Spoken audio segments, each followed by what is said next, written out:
राधे राधे। मैं पहुंच गया हूं गया। अरे नहीं नहीं, मैं नहीं, ठाकुर पहुंच गया है गया। ठाकुर का नाम आपने सुना होगा। ओ बसंती, नहीं नहीं, बसंती वाला ठाकुर नहीं।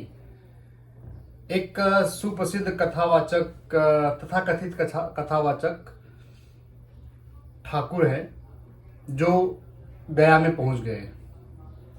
यकीन नहीं है राधे तो राधे। आप देख मैं लो। पहुंच गया हूँ बोध गया। एकदम बढ़िया झक्कास ठाकुर गया पहुंच गया है।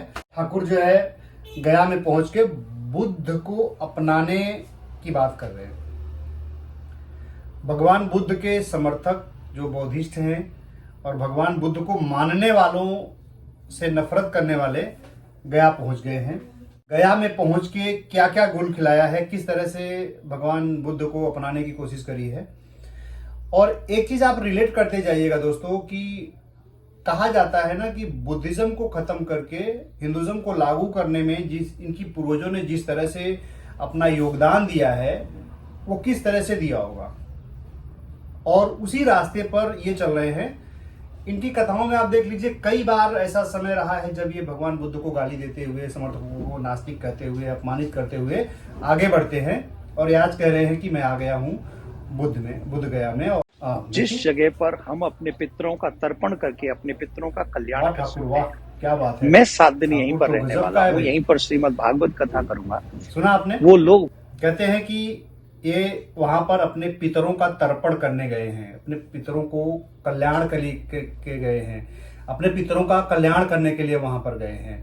क्योंकि इनको पता है कि जिसकी इन्होंने गपोड़पंती कर रखी है, दुनिया भर का लोगों को कथाएं सुनाते हैं, वहां पर जाने से पितरों का कल्याण नहीं होता है ना, हो ठाकुर जी, नहीं होता। इसलिए बोध गया में गए हैं। और क्या कह रहे हैं? भाग्यशाली होते हैं जो मनुष्य जीवन पाने के बाद अपने उन पितरों के ऋण से उऋण हो जाते हैं, ठाकुर जी वाह, क्या जिन बात है। पितरों के ये कह रहे हैं कि बुद्ध की शरण में जाने से पितरों का ऋण जो होता है वो चुकता हो जाता है।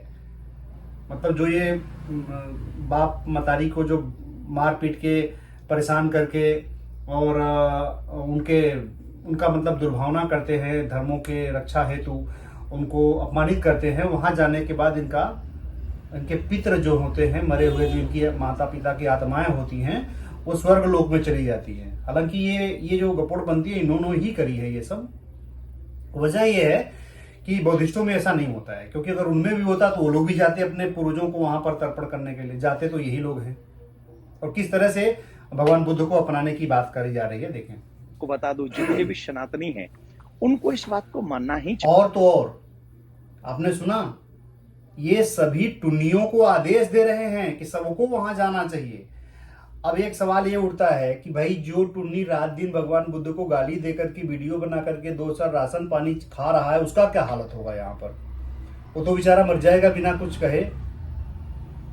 तो देवकीनंदन ठाकुर जरा ये सब देखा करो यार, चैनल चला रहे हैं कितने, उनके बुद्ध के खिलाफ चला करके कुछ राशन पानी जुटा रहे हैं उनका। यार देवकीनंदन, आपको यार इतनी समझ नहीं है कैसे यार, कैसे कथावाचक हो यार। आगे देख लीजिए क्या कह रहे हैं वो। जगह पर मैं हूँ, यहाँ पर भगवान श्री राम भी आए हैं अपने पिता का तर्पण करने के लिए, श्राद्ध करने के लिए। ये कह रहे हैं कि यहाँ पर भगवान राम भी आए थे अपने पितरों का कल्याण करने के लिए। इन्होंने यहाँ पर सनातनियों का अपमान किया है। मैं सीधा ये बात का कहूँगा कि इन्होंने सनातनियों का अपमान किया है, और अपमान इस तरीके से किया है कि ये कहते हैं कि भगवान राम भी अपने पूर्वजों को तर्पण करने के लिए, यानी उनको स्वर्ग में पहुंचाने के लिए वहां पे गए थे। कहां पे? बोध गया में, भगवान बुद्ध की शरण में।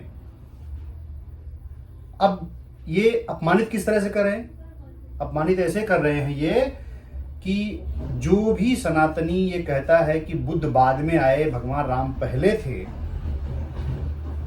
तो इससे तो ये सीधा साबित हो जाता है कि भगवान बुद्ध पहले के ही थे, भगवान राम बाद में आए होंगे। तब तो वहां उनकी शरण में गए, क्योंकि उनके पूर्वजों का कल्याण नहीं हो रहा था, बहुत पाप किए हुए थे, तो उसको पुष्टि के लिए, मतलब पूर्ति के लिए वहां पे गए थे शरण में, है ना। हो ठाकुर जी, ऐसा अपमान मत किया करो सनातनियों का प्लीज। तो टुन्नी आपसे नाराज हो जाएंगे, फिर आपके राशन पानी बंद हो जाएगा आपका। और ये स्थान, ये पवित्र भूमि, वेदों में, शास्त्रों में, हर जगह इसका प्रमाण है। ये कह रहे हैं कि वेदों और पुराणों में भी इसका वर्णन है। इसका मतलब ये हो गया कि उस स्थान का जब वर्णन है, भगवान बुद्ध का जो वर्णन आपके वेदों पुराणों में है, पता नहीं भैया, मैं तो पढ़ा नहीं हूँ, आप पढ़े हो तो बता देना। अगर वहां पे वर्णन है, इसका मतलब वो बाद में लिखी गई है। तो सारी चीजें यही कह रहे हैं, भगवान बुद्ध को भगवान राम से पहले साबित कर रहे हैं, और ये कह रहे हैं कि वेदों पुराणों में इसका वर्णन है। इसका मतलब आप समझ सकते हैं कि जितने भी सनातनी चैनल्स वाले हैं बेचारे, सबको मिनटों में नाराज कर दे रहा है बेचारा। ये बातें मैंने नहीं कही है, ये जो बातें हैं ना, ये इन्होंने ही कही है। अब ये आपको अपमानित कर रहे हैं, वो गलती इनकी है। आप लाइक ठोको, कमेंट्स करो, इनके पास भेजो शेयर करके कि महाराज ऐसे लोगों का अपमान मत किया करो। अगर आपको थोड़ा ज्यादा हो गया होता है नशा, तो थोड़ा सा आराम कर लिया करो, सो लिया करो, लेकिन ऐसा उलूल जुलूल बोलने की क्या जरूरत है। और अगर आप ये सच्चाई मानते ही हैं कि भगवान बुद्ध भगवान राम से पहले थे, तो उनको अपनी कथाओं में उनका भी बुद्ध कथा भी सुनाया करो थोड़ा। कृष्ण भगवान की कथा और राम की कथा के अलावा बुद्ध कथा का भी आयोजन कर दो कहीं पे। है हिम्मत करने की? नहीं कर पाओगे, क्योंकि आपके पूर्वजों ने इसके लिए मना कर रखा है। उनको पता है, आपके पूर्वजों ने ये चीजें हमेशा से मेंशन करी है कि खाओ भले किसी का, लेकिन उसका गुण कभी मत गाना। ठीक है, तो इसीलिए आपने भगवान बुद्ध के नाम पर आपका राशन पानी चल रहा है, और आप जो है भगवान बुद्ध को ही रात दिन गाली देने में लगे हुए हैं। दोस्तों, आप क्या सोचते हैं कमेंट्स करके जरूर बताइएगा, शेयर करिएगा, लाइक करिएगा, और हाँ दोस्तों, चैनल पर नए हो तो सब्सक्राइब भी करिएगा। धन्यवाद।